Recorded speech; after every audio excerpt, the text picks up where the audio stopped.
There we go. Hello. How Here we you doing? are. Yep. Another Thursday. This is what? Podcast number 45? Number 45. Wow, we're getting a history here. I know. Cool. I was kind of surprised by cool. that today. I feel like we just started doing doing They didn't fire this. us already, you know? But they can't. Wait, we have to no fire. one can stop us from we have doing to fire this. ourselves. Yeah, you can't stop us. Sorry. So we got some inflation numbers today. Yes. Yeah. And good news, if you're a Social Security recipient today, your cost of living adjustment for 2024 is going to be 3.2%. Yep. Everyone's getting a raise. Yep. What Pretty else good. happened? It's pretty good. Well, the inflation numbers came out today on an annualized basis, which I kind of have a problem with, but it's 3.7%. And it picked up a little bit. It was like 0.5% this month, right? Yeah. It makes sense because if you looked at the gas prices in the last month, right, they went crazy. You know what's interesting is it's gas and food that's driving that. A lot of the other numbers have gone down. Right, they're skewing the inflation numbers. Right, but we do have some upward pressure on the wages because they're having strikes and things. People are getting raises as they should. Yeah, there's still 2 jobs for every 1 worker out there. Is that right? Mm-hmm. I didn't know that. Yeah, boy. So this is the zombie economy. You can't kill it. You know, you try I love as you that hard. term. It's true. Nor do we want to. It is really hard to kill. It really is ideal, with the economy going so strong with everything that the Fed is doing. Things could be a lot more bleak. Yeah, we're kind of slowly regulating. It's not a bad thing. Right. Yeah, you think about it. The mortgage rates at 7.5%. You think we should be in a cataclysm, tailspin. They went from 2.7. They're up almost 5 percentage points. Can't stop us. And we're still cruising around. Can't stop us now. Pretty good. Well, welcome to A Place of Possibility, everybody. My name is Richard Del Monte. And I am Angela Wright. As always, this show is for educational purposes only, and you should consult your own advisors before taking any action. And past performance is not a guarantee of future results. Can you do that faster like they Probably. do on the mortgage ads? Yeah, that would be good. Yeah. So we're happy to have you here with us. What are we talking about today? Today, we're talking about how to retire on a lump sum of money. Can you actually just contribute to a 401k your whole career and then live off of that money for the rest of your life? Like, what if you have a big savings? Yeah. And how, if this is even possible? Yeah, not only is it possible, it's actually, you have to do it in this world because there's no more pension plans to rely on. Some people have them, but most of us don't. Ducks. So, we're going to show you how to do that today. Yeah. So the first thing we're going to do is define lump sum. I think our favorite thing to do in the financial industry is throw out terminology at you, a different term for the same thing.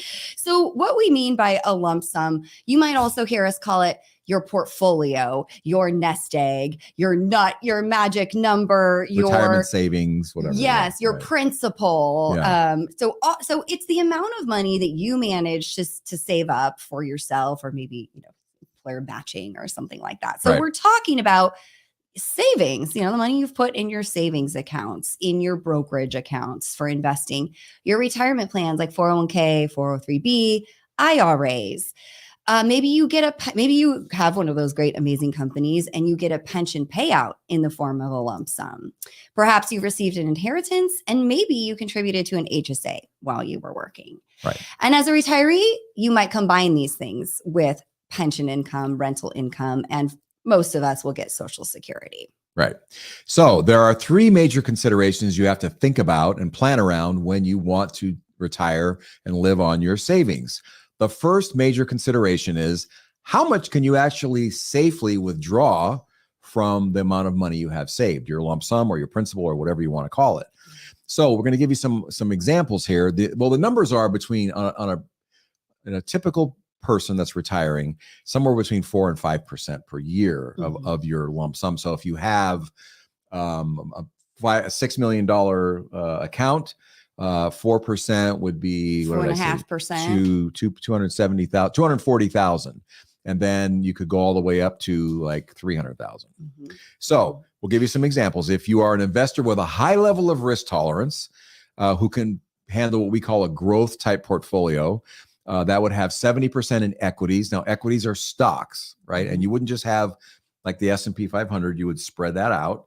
But you would have 70% in stocks or equities and 30% in fixed income, which means things like cash, CDs, money markets, and bonds. Okay.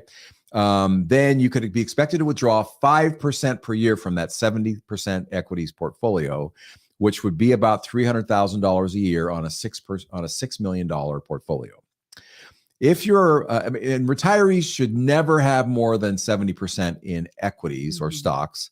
Especially if they have a high withdrawal rate, like 3%, like 5%, because the markets can go down. Yeah. We've seen it. In my lifetime, the stocks have gone down more than 50% 3 times.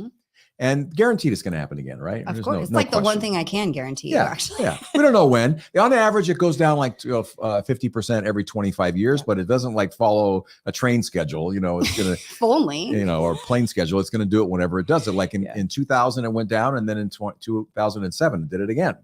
So that was really close. That was not a fun time, was it? No, it wasn't. Not a fun time. But you think, so back to those numbers, you have $6 million. You can max out at about 370. It's important to note that's a pre-tax number.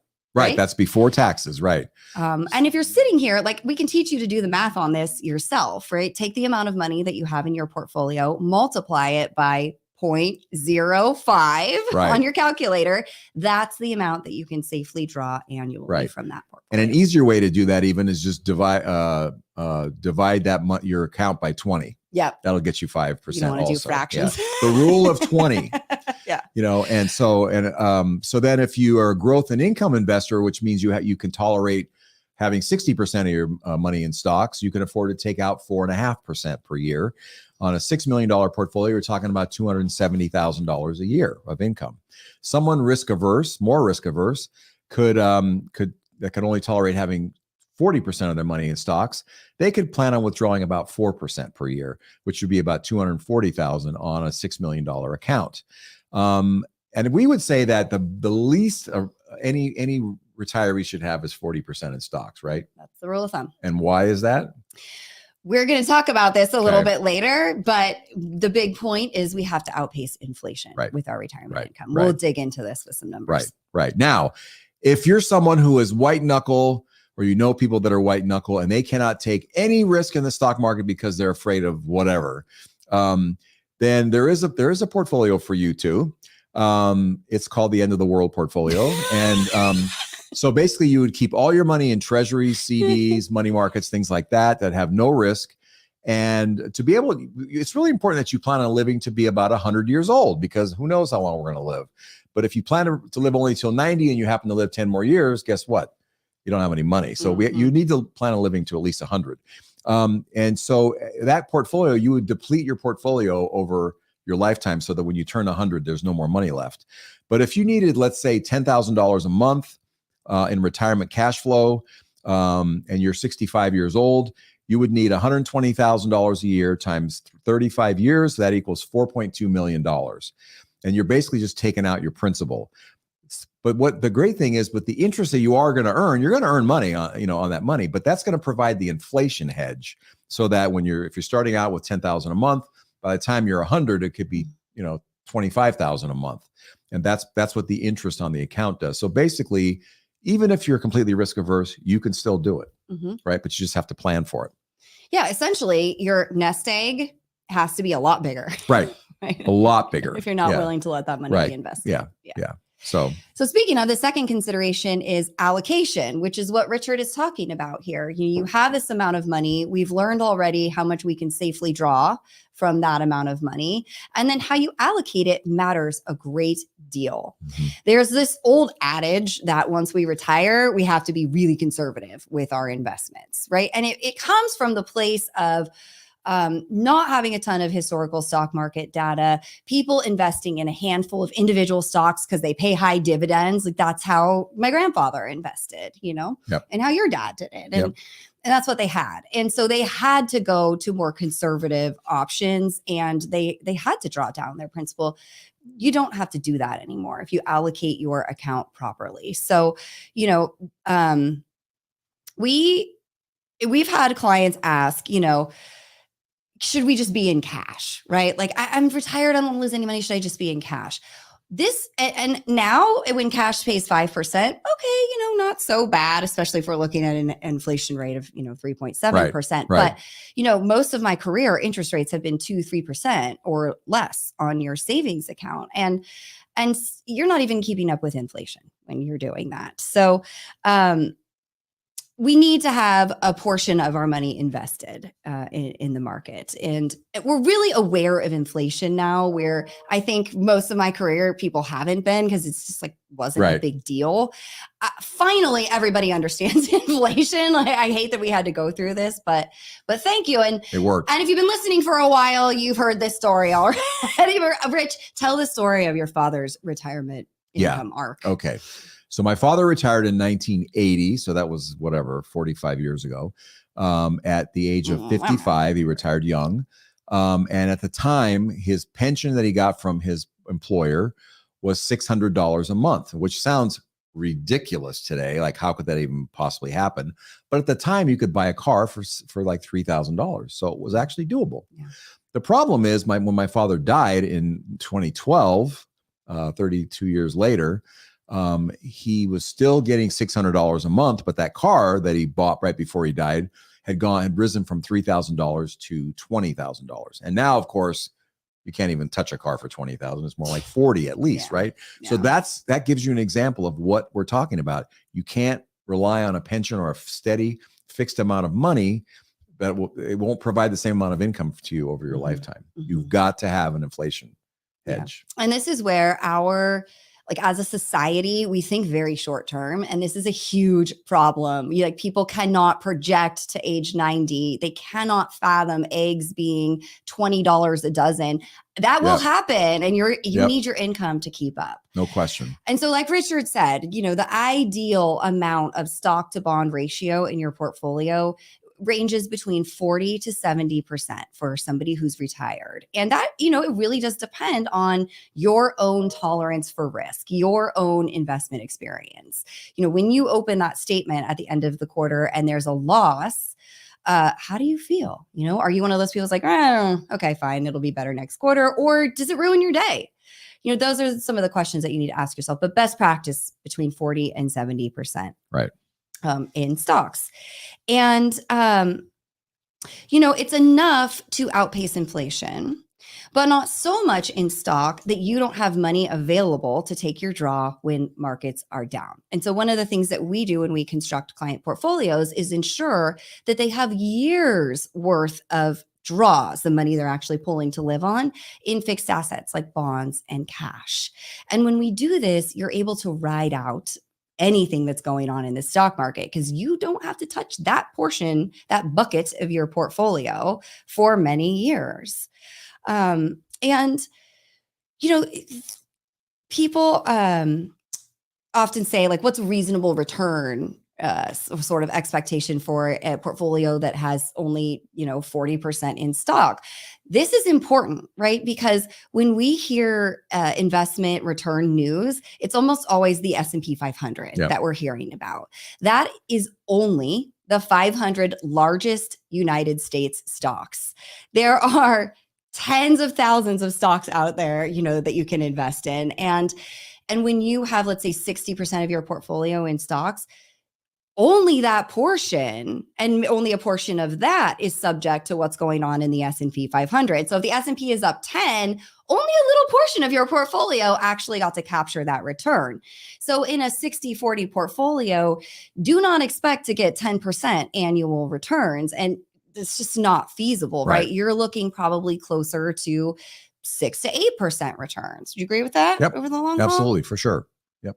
So, really you have to manage your expectations to mirror the real portfolio you have.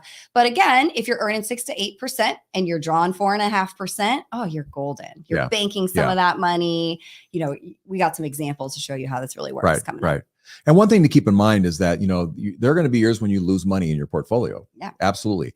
It doesn't mean you can't draw from it that year. The way you want to think about it is like I use the analogy of a reservoir. And let's just say it's filling up at, a certain rate of return, a certain rate of water going into the reservoir. If you're a farmer down at the bottom of the dam and you're taking some water for yourself, you're taking a certain amount out of it at the bottom of the dam. And what if there's no rain that year? Well, you can still take your amount, because the level of the reservoir will go down. And then later on, there'll be a flood again and it'll fill up and it'll be fine. So you can keep your steady withdrawals. you don't have to worry about the fact that the markets are fluctuating. Yeah. That also means on the flip side, when things are good, we don't spend extra. Right. You make 35%, you don't take out 30. Yeah, exactly. Right. That's because it all evens out. Right. So the third consideration is taxes, the impact of taxes. What kinds of accounts do you have your money in that you are drawing your 4 to 5% from? Is it a pre-tax account like your 401k or an IRA that you put in money tax deductible? If you have to factor in the fact that you're going to have some tax to pay. So it won't be $300,000 a year. You might be only netting $200,000 a year for your spending account for spendable amount of money. And if it's in a trust account or your own personal account, the tax rate might be a little bit lower because it's not all taxable. Sometimes when you're pulling out money, it's just principal that you have and it's not taxed. And again, if you have a Roth IRA, bingo, that's the best of all worlds. There's no tax at all. So it really depends on what kind of account you're drawing from when you think about it makes a huge difference. So if you're younger and you're still saving, thinking about tax diversification is super duper important. Like you really want to be chunking money into that Roth IRA if you can. If you make too much for that, talk to us. We have tricks up our sleeve. Right. We just had a young man come in just before the podcast. His name was Aaron. And they were trying to decide whether to put in money pre-tax, in an IRA or Roth. And we showed him if you put it in pre-tax, you can save $3,700 of tax between you and your spouse this year. But if you put it in Roth, you're going to end up getting $200,000 tax-free in 35 years. So which one do you want? And he goes, I want the tax-free. But 200,000. I'll tell you the pain on the faces of our 75 and 80-year-olds who only have, IRA, 401k, pre-tax assets when they're pulling money out. It gets bad and hard as you get older. I mean, you've got 30, in some cases, 35% of your money going out to taxes. And that really eats away at what you can spend. Right. It matters a lot. And on that note, some people will take out, like, we have to buy a car. We need $50,000 for a car. Well, guess what? You got to pull out $75,000 in order to net 50 out of a pre-tax account. So it's hard. Yeah. And that really kills you later on. Yeah. That's where you could rely on us to do the analysis, right? Yep. Does it make more sense to get a loan at 5% or to pull the money out of my account to do this? And, those decisions can make a big difference. Yeah. So sometimes taking it on the chin for tax today makes more sense because you can get it out later, tax-free. Yeah. Yep. So I think, those are the big three considerations. And I think the thing that we hear most when people walk into our office is, oh my God, what if I run out of money? Bag lady syndrome. Yes. The idea of drawing from a lump sum that you saved up is terrifying to people, especially if you're not familiar with stock market returns and such. And what if I run out? So what are the risks with doing this? And then how do we mitigate them? Yep. So the strategy that you use is really important, whether it's too conservative or too aggressive. You have to make sure that you're, how you have the money allocated fits your style. And if you make it too aggressive, you could run out of money. You could lose everything, right? So you don't want to have too much money in individual stocks. Like even when you were talking about the S&P 500, you don't have just like 500 stocks equally. 7 stocks are 35% of the S&P 500, and they're all techies. Apple, Nvidia, Microsoft, whatever else. Can't even think. I can't name the top 5 right now. But it's all in those stocks, so that's a big chunk of it. And so if you just rely on the S&P 500, you're taking a huge risk. Even though everybody in the market tells you, in the media tells you, oh, that's the way to go. It's not the way to go. It's not that safe. So you don't want to have too much money in any one security. We always say don't have any more than 10% of your assets in any single security, like Apple, for example, no matter how in love you are with it. And people make that mistake. They fall in love with their securities, right? Oh my gosh. They work for the company. We have folks that work for, Adobe and stuff. And Adobe had a great run. Nike, a lot of examples of people. Oh no, this company, we had one situation where we had a client who worked for Enron, and he didn't really feel comfortable diversifying his holdings, but he went away on vacation and he came back and he had no Enron stock. His 401k had mostly Enron. It was gone. His stock options were gone, and he didn't have a job. It's not funny. laughing. I mean, it's sad. And so it was a lesson that was learned, but you can't take those kinds of risks. It's not worth it. It's just not worth the risk, so don't fall in love with stocks who really did you right, because that doesn't mean that they're going to continue to do you right. Also, don't be worried about the markets being down today, and I don't want to be in equity. So you go into money markets and wait for the markets to get better. Don't do that. Just don't rely on your emotions at all. In fact, whatever your emotions tell you to do the opposite. True. Honestly, that's the way to go. Yeah. Just be contrary. That's what Warren Buffett does. Yeah. Last time I heard, he was doing okay. He's doing just fine. Yeah. I mean, this is a conversation that we have a lot. The markets are going to go to zero and I'm going to lose all of my money. So let's talk about the reality of that. And I'm going to break it down for you because we were just saying, if you have, let's do a 60-40, 60% of your money is in stocks, is subject to these potential losses. Right. The biggest declines we've ever seen in stocks, and I'm just going to take the global market as a whole right now, right? So 50%, biggest, most common drops we see in stocks, right? So only 60% of your money is over here in this area where this could happen. And then it drops by 50%, right? So there is no scenario in which you completely run out of money with a 60-40 portfolio, like from investment losses. Obviously you could spend it, but there's no scenario. And I want you to really think about this because people definitely still project this idea that the stock market the bottom could fall out tomorrow.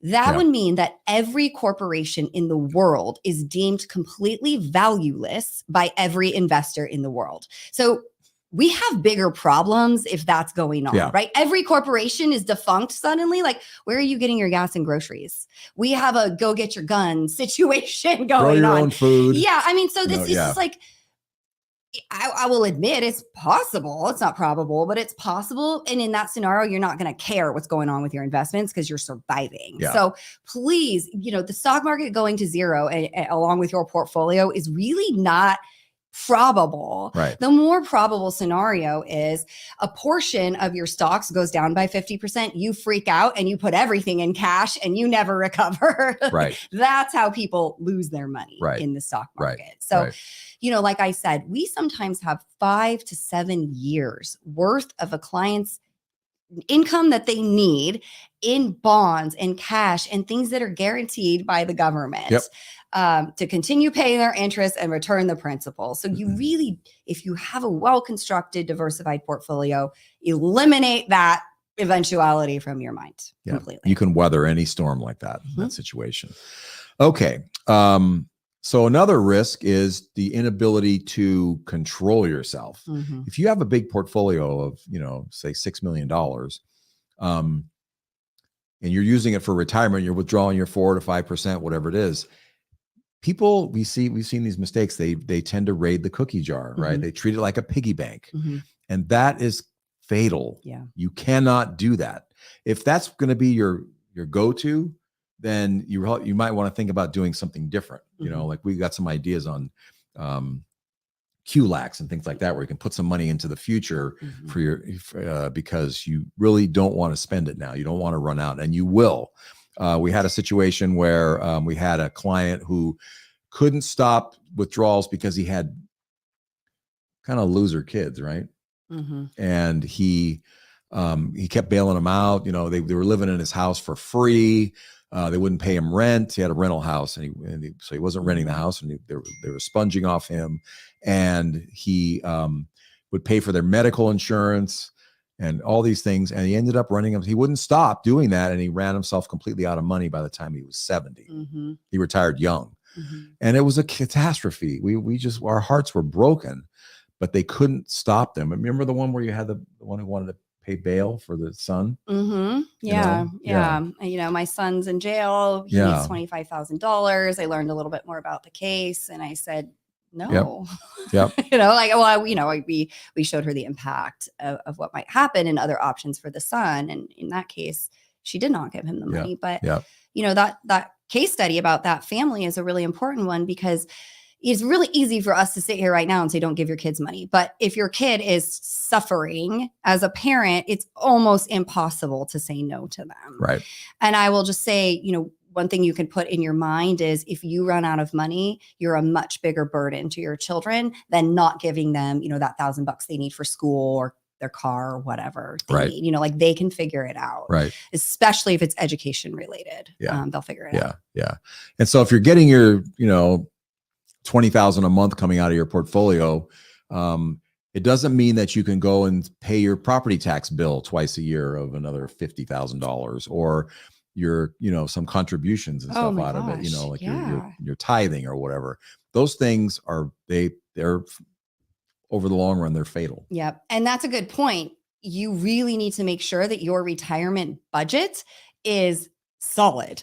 And we just decided we're going to do a whole show on this. So stay tuned for that. Budgeting, for sure. Because people forget about things like property. They say, I need 20 grand a month to live on. And then twice a year, you got to make a big old check out, or they forget about their charity.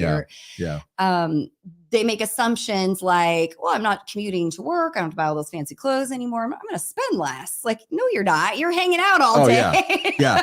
My favorite one is people are making like, $250,000 a year. They're saving nothing. And they say they can live on $5,000 a month when they retire. Yeah. It happens, and no, if you're spending every penny that you make at work, your spending is probably going to go up after you retire, because right now you're spending all your time working every day, for 8 or 10 hours. But instead, when you're retired, you got all that free time. Yep. You're not going to stay home and watch Netflix. Probably you're going to be out spending money. So you should plan on spending more, which is really feeds into the budgeting conversation, which we'll do another podcast. Exactly. Yeah. And then I think, another point on budget and kind of the final risk that we wanted to talk about was not preparing for end of life or long-term care expenses. This one's really tricky now because the long-term care plans you can buy today are not as good as the ones that you could purchase in the 90s. The costs are going up. We're looking at $10,000, $20,000 a month here in California for this sort of care. The Medicare asset limits are going away, but you still have income limits, which affect most of our clients. Yep. And this could be $10,000 to $20,000 a month at the end of your life. And it's a really important factor to build into your overall retirement plan and budget for this lump sum of money. Right. This is a good time to talk about QLACs because if you're a person who is worried about having money at the last part of your life, or you think you're a spendthrift, kind of like, you might not be able to control yourself, right? Or or you're worried about your spouse doing that, right? Yeah. That's something you really can't control. There's a thing you can do called QLAC. I think it stands for Qualified Life Annuity Contract. And you can take up to $100,000 per spouse and put it into one of these annuities. And they basically, you defer having to take money out. This is part of your IRA or your, basically an IRA. And you, instead of having to take required minimum distributions starting at age 73, like you do today, you can actually defer those draws, those RMDs until age 85 or 90 on those $100,000 chunks that you put into your QLACs. So that sends money forward into the future. It's still an IRA, but you don't have to take any money out until you're really old. So it's kind of a thing that'll get you into the latter part of your life. And sometimes you only have to worry about just from now to 85 or 90, and then the QLAC takes over for the end of life. They're not that great. I mean, the rate of returns, annuity, folks. The rates of returns are terrible, but again, it's something that you can do that avoids, because you get into like 75, 80 years old, suddenly you're taking out gigantic required minimum distributions, more than you planned on or more than you need. They're all taxable. You might be spending the money because it's there. It can be kind of problematic for people. So QLAC is an idea to consider. Yeah. So we went over one real life example of somebody who retired on a lump sum and did not make it. Yep. And, there's more reasons more were, examples. a lot of them, unfortunately. Yep. Reason in that case was overspending and not sticking to the budget. But, let's end on a success story. Most of our clients are success stories. I will say now, we've been able to watch this whole arc for people. We've been doing this long enough now. So we have. Is that a shot? We've been doing that long enough. That way. I just had a birthday 2 days ago. I think it's a shot. Anyway, go ahead. You've now watched an entire 30-year retirement Stop. take place. Okay, yeah. All right. So we got Bob and Jane. They retired from AT&T, local corporation here, and they had their 401k balances to live on, and they also had a pension. AT&T is still lovely in that way, or to the older employees. And so they got to choose, do we take a monthly payment or the lump sum? They chose the lump sum. And so they set their draw rate at 4.5%. They had a diversified portfolio, 70% stock, 30% bonds. They did not have any pensions coming their way. So they had to rely on this income from the portfolio until Social Security kicked in. And these people nailed it. They never took more than the 4.5% that they said they were going to take. So they did their budget really well from the beginning. Right. They were able to give themselves cost of living adjustments through the years, 3%. They never wavered. When the markets were down, they'd call sometimes and say, oh, we're kind of scared. And we'd say, stay the course, or let's, get some more of your money into the equities at this point.